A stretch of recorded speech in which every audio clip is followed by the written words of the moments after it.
Good morning, Powerful Parent Club. All right, we're here, and we've got another special guest joining us today, so we're really, really excited. Eran Katz, who's joining us from Israel, is a clinical psychologist, a podcast host, a dad. He's doing a lot of different things all at the same time, and we are really excited to have him on to share some of his expertise, answer some questions, and just help us as parents utilize some of the learning that he's gained with his experience, and it's been really nice from my perspective as a doctor of physical therapy, being able to bring on other experts in their areas, because they talk about parents we need a village to parent. There's an amazing amount of expertise that we can jump in on and learn from all over the globe, and it's a great time to be able to do that, even as overwhelming as things are. So before we get started and we bring Eran on, we're just going to get a little bit of movement in, because right here it's earlier in the morning. In Israel it's a little bit later in the day, but just before we get going, come on up. And it's a little dark in here right now. I need to get my lighting done. We're just going to do a few squats and shake the legs out a little bit. So let's just get 10 squats in, because we haven't had a chance to do that in a little bit. So if you're sitting in front of a chair, feel free to tap that back of that chair. We're just going 10 times. We're getting our blood pumping a little bit, just because if we've been sitting for too long at any point, it's going to be tough. So let's do another 1, 2. We're just going to shake the legs out, shake the arms out, shake your neck out, get any of those wiggles out of the body. All right, and if you are here, say hi. Let us know that you're watching. If you have a question, if you have a thought, if you have concerns or things you've been struggling with, let's type it in the comment section, and we'll definitely try to cover it as we go. All right, and welcome to the screen, Eran. Hi, how are you?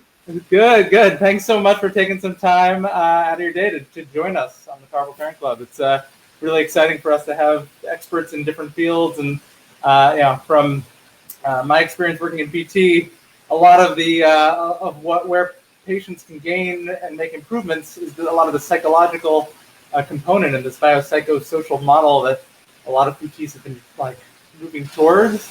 And as parents, we're all we've talked about this, but parents are all in pain. There's no getting around it. No.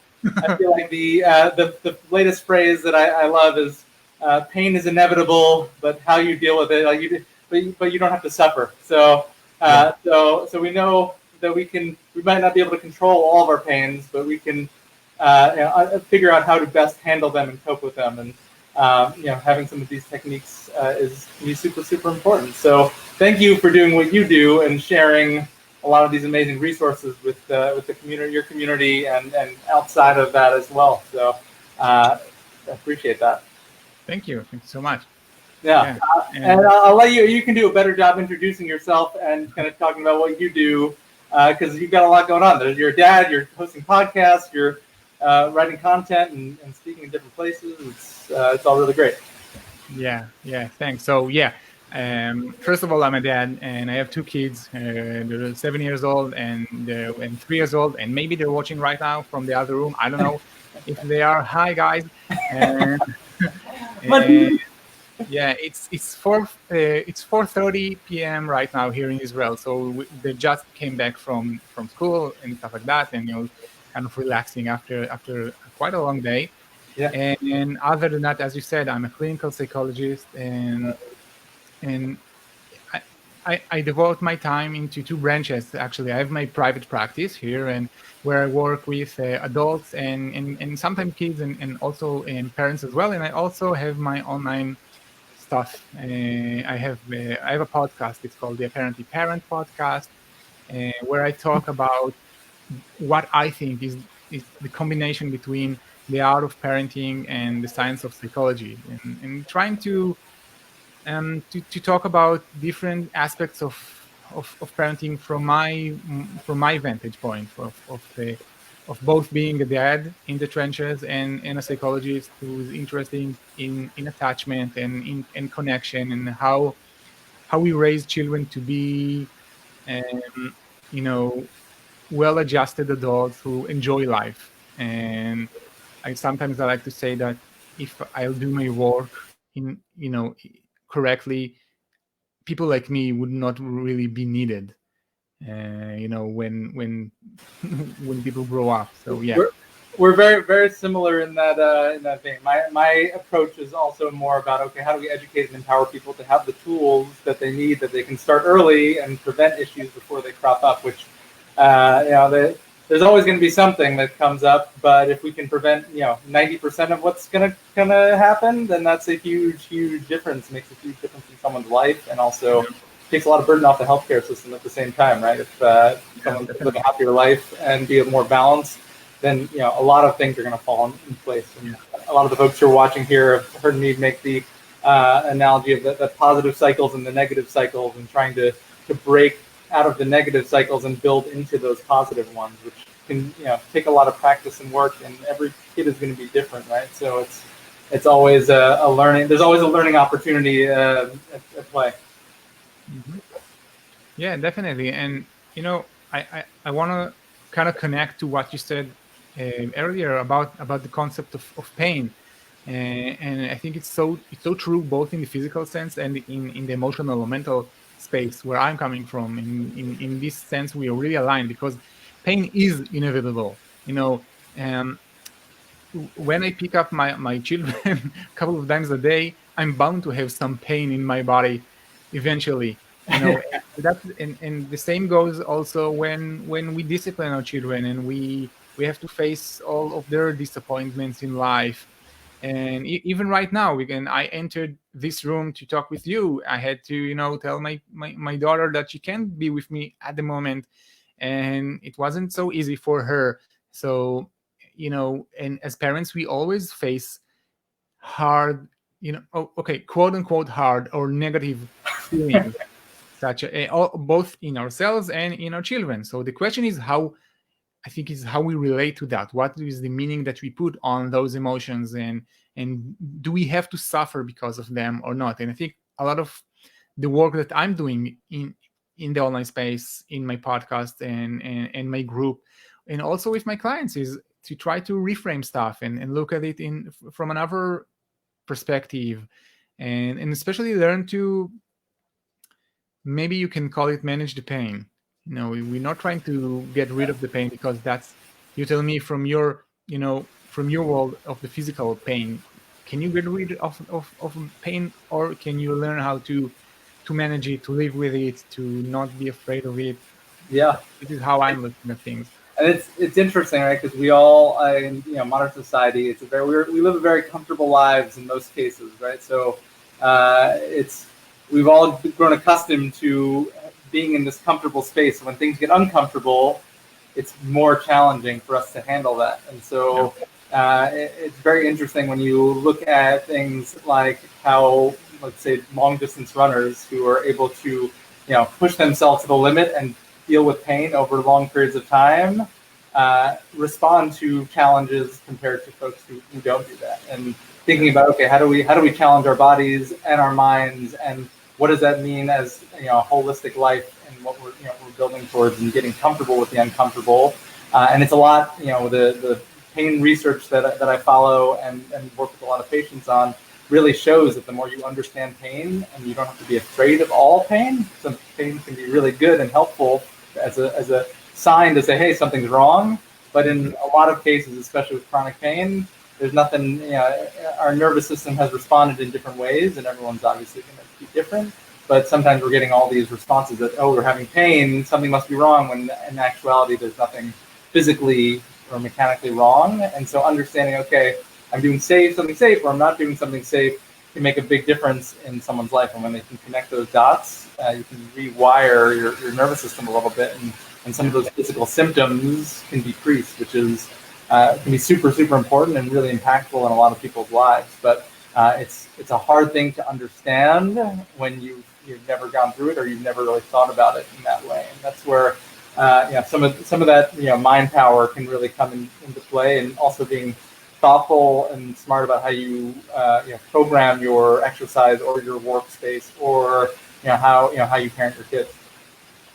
Yeah, that's so true. And I think there's this saying that you are where you put your attention, or something like that. Where you put your attention, this is where your mind goes. This is what you think about all the time, and that's also true for pain. And it's funny because I don't know a lot about working with chronic pain from the mental side of things. It's not an area that I have any expertise on, but I know that some of the therapeutic actions that you can make, or the therapies that work well with chronic pain, from the emotional and mental side of things. I'm talking about psychotherapies, are those where you learn to manage your response to pain, to manage your how can I call it, to manage how you think about pain, and learn to kind of ride the waves of pain without letting them take you over, overwhelm you, etc. And those same therapies are one of the most powerful in also in the emotional space. So when I something that I teach parents Yep. is how to look at their own emotions, or the emotions of their children, when their children are really dysregulated. They're really angry, or really sad, or just frustrated. Every parent know what tantrums look like, right? So what do you do with that? Do you respond to that? Do you try to take the pain away? Like, for example, if your child is having a tantrum over something such as, I don't know, you didn't give him a game that he really wanted at that moment, do you give the game because it will kind of take the pain away, or do you help both first yourself and then your child weather that emotional storm and learn how to cope with the negative feelings? And I put the air quotes around the word negative, because maybe sadness and fear and anger, all those feelings that we tend to regard as negative, are not so negative after all. It's all about how we look at them. Yeah, I mean it's the that psychological component of the stress that we put through ourselves and with our kids. We can definitely learn a lot from that, and using that to kind of understand ourselves better and our kids, we can hopefully Yeah. come up with some better solutions that work. And to find that kind of balance where, okay, there's certain times that we need to be a little bit stronger in order to get things done, and especially right now during a pandemic where a lot of us are working from home with our kids here all the time. If we're not lucky enough to have some form of childcare, so finding, okay, we still have to get stuff done, and then how do we find the balance of that at the same Yeah, time? definitely. Yeah, especially in these times, because how, in a way, we revolving around the word pain, and you just mentioned the word balance, and this is something that you and I thought about before our talk. Like, how do we find balance in these times, in this uncertainty? And in our correspondence, you mentioned the upcoming holiday season. um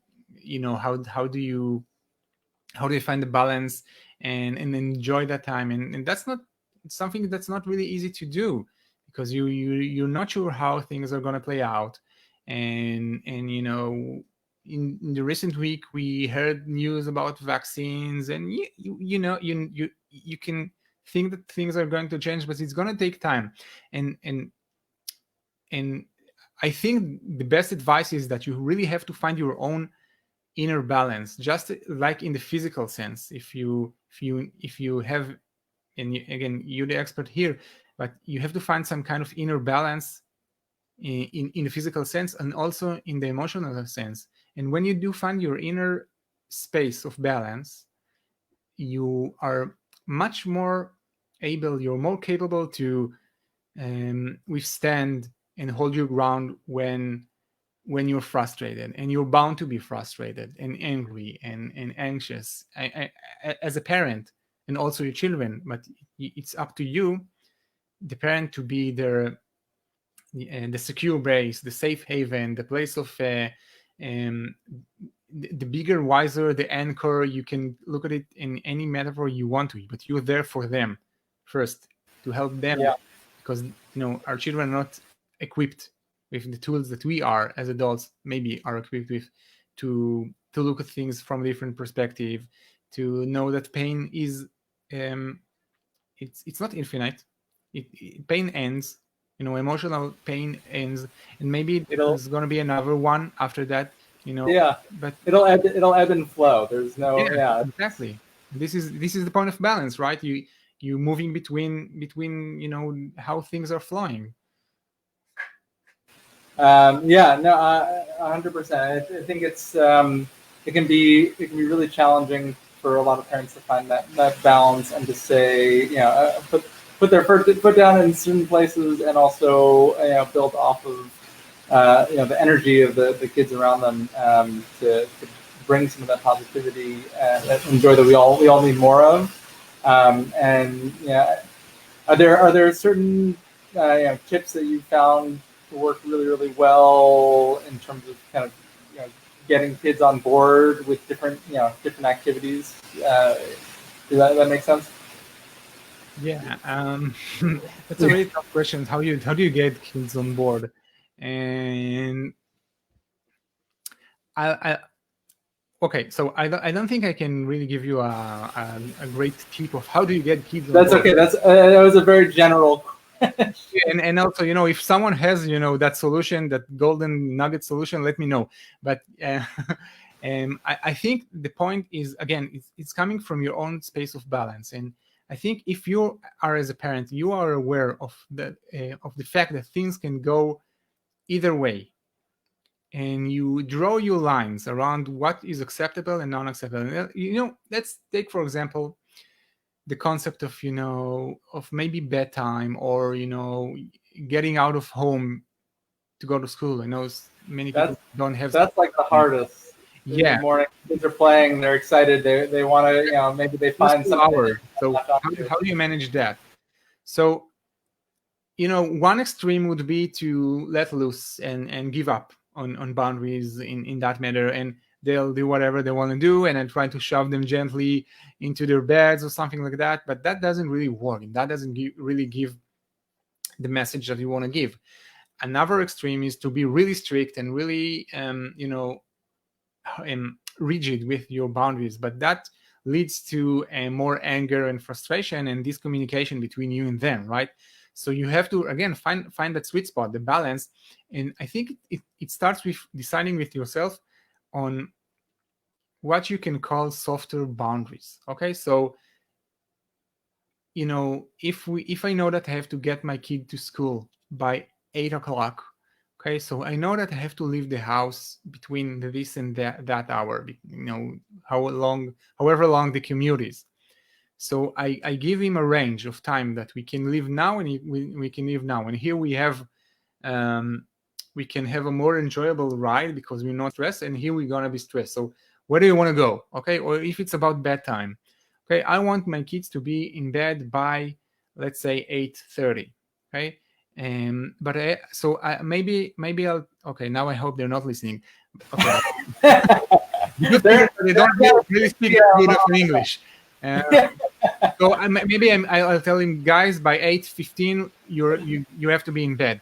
And then they try to, they do their own stuff and they push the limits a little bit. So I'm letting go to where my comfort zone is. But for that to work, you have to be flexible with your boundaries. Okay, so you put kind of, maybe there's the red limit and the, I don't know, the orange limit and the red limit. Okay, so it gives me more flexibility and balance as a parent. And I'll add another thing here, is that, again, you have to find your own equanimity or balance inside as a parent, and know that, especially these times, things may go a little bit not the way you want them to. So you have to Yeah. accept that. As long as you try to fight that, you just, like, it's like fighting, I don't know, it just doesn't work. Okay, it's We, futile.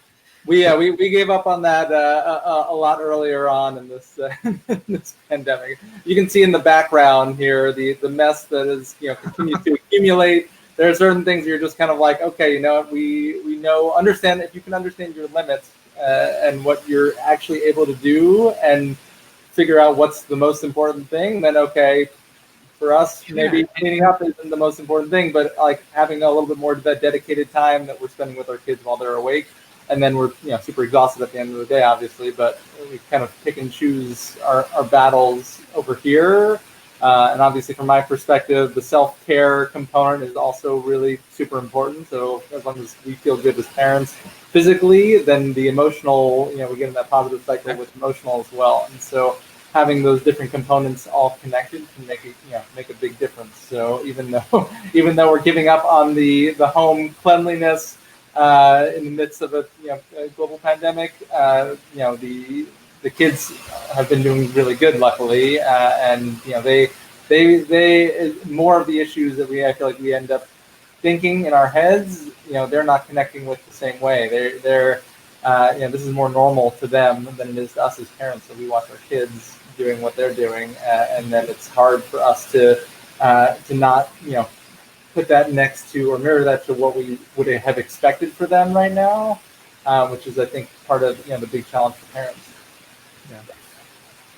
And I think what you just said about self-care is really important, because and it's part of it's a big part of what I'm trying to convince parents to do, and it's really hard also for me sometimes to remind ourselves that we should really take care of ourselves. And we all know, um okay, no one really flies anymore this year, but when you fly, you remember that the pre-takeoff security kind of safety instructions kind of film that you're shown, or Yeah. and in case of oxygen levels dropping off, the mask is going to drop off from the above head compartments.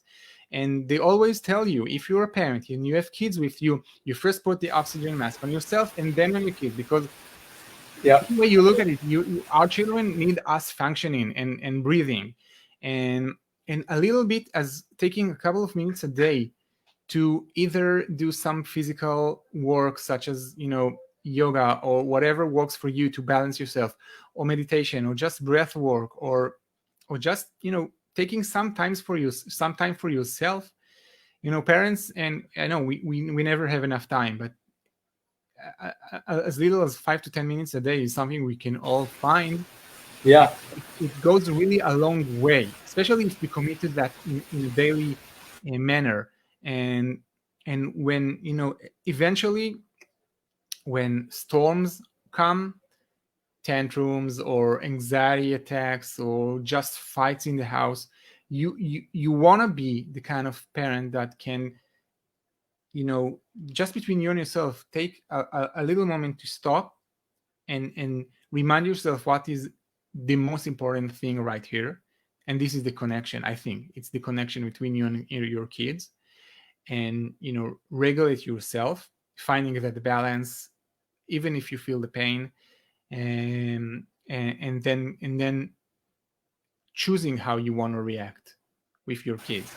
Which gets, I think that's great, and that's one of the bigger challenges, right? If you're really tired, you're overstressed out, you haven't taken that self-care time, it feels like we're much more likely to make poor decisions or to make rash decisions, or be more negative and more yelling instead of figuring out how to take care of things a little bit more in a positive light or a more proactive light, where okay, like maybe maybe we don't need to rush the kids up to bed right now, but if we gave them if I took a second and said, all right, we're setting the 5-minute time limit right now so they have time to prepare for it, and then it's less of this fight and more of okay, the kids understand the boundaries and they know what they need to do, and then we don't feel as bad because we're not yelling, we're not as feeling as strong in this like fight or flight, basically.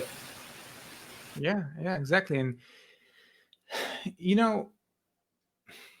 it's not it's really simple, but it's not easy. And that's a really important distinction. It's really simple. There are really simple concepts that you can. I built this framework that I call the parenting map, and the parenting map just briefly, it's about finding. The MAP is an acronym for mind, attachment, and purpose. So the attachment, I think the goal here for us parents, we all want to raise secure children, confident children. This is the name of my group, Navigating Parenting, Raising Secure and Confident Children. I think this is something we can all get on board with. And for that, we need to create... Thanks. And for that, we need to create a close, responsive, secure attachment with our children. And this is where I come from attachment psychology. This is kind of what I'm engrossing myself in this field. And in order to create that really good, secure attachment, we have to know how to work with our own mind and our children's mind, and to always remember what is most important for us. What is the purpose of all this parenting thing that we threw ourselves into? Planned or not planned, whatever, we here to create something new in the world. So I think when you have this kind of framework in mind, and you have a set of some really simple principles that you can follow, again, not always easy to follow them because life is not that easy, but when you have those principles in mind and some tools in your belt, the course is more clear, the journey is clearer, and you know where you want to go. You get less confused. So this is really what helps you regain your... That's great. I give that example a lot about sharpening your tools, or like spending more time setting up your toolkit, because obviously you got the example of someone going out and spending hours and hours cutting down trees with a dull axe. It's going to take a lot longer than the guy who takes the time in the beginning to sharpen the axe or get the chainsaw. Just upgrade totally. Spend a lot less time with the heavy lifting and more time focusing in on the more important things and being able to prioritize what we need to prioritize. So it's really, really awesome that you're doing that. You're sharing some of those tools with parents, because I think the more folks who have that information, or at least can start to think about it, they can make better choices. And that's similar when it comes to physical therapy too, is that if you know the right exercises to do, or the right things that you need to avoid, or if you understand tissue healing for your specific injury, then you have a better chance of speeding up your recovery process. And that's it's very similar, or avoiding issues before they start. And it's really, really interesting. Like the longer that I practice and the more that I connect with folks who have different backgrounds, how intertwined everything is, and a lot of these perspectives we just need to stop and think and take a little time to acknowledge where we can make better choices, so that way we're not spinning our wheels on things that don't help us out. Thank you so much for sharing your time with us this morning, folks. Take a look in the link. We'll link Eran stuff in below. So check out his Apparently Parent podcast and his website, and all the great stuff you're doing. And folks, if you can have if you have additional questions, feel free to throw them in the comment box. If you're watching on the replay, we'll take a peek back later, we're again so thankful and grateful that we have had some time with you today. Have good luck with bedtime. Now the kids know they're 8 o'clock, 8:15. Just start the process now. But it was really, really great talking, and we're looking forward to seeing more of the great stuff you're doing. We appreciate it. Folks, keep your eyes out for more Powerful Pairing Club experiences and opportunities, and we will see you all soon. All right. All right. Take care, everyone. Bye-bye. Thank you.